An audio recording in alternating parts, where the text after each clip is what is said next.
কে? চাঁদা নিতে এলাম কাকু। কাকু চাঁদা নিতে এলাম। কেউ বাড়িতে নেই। আরে আপনি তো আছেন। না কাকু, আপনার সাথেই দেখা করতে এলাম। আমিও বাড়িতে নেই। দেখ এটা কোনো কথা হলো? কাকু চাঁদাটা দিন, চাঁদার জন্য এলাম।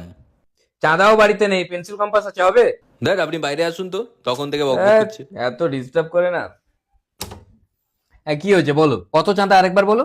2000 টাকা। মানে এই 2000 কথাটা উচ্চারণ করার সময় গলাটা কেঁপে উঠলো না?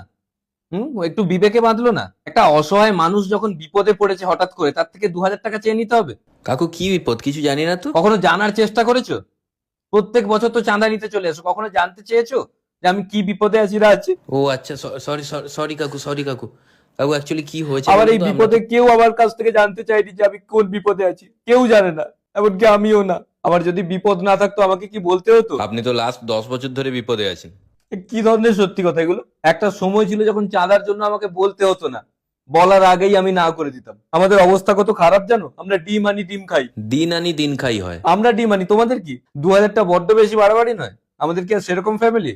জাস্ট খেয়ে পরে শপিং করে সিনেমা দেখে কেএফসি গিয়ে দিন যায়। ঠিক আছে, এতটা এসছো কষ্ট করে, আমি না কিছু দিয়ে ফেরাবো না।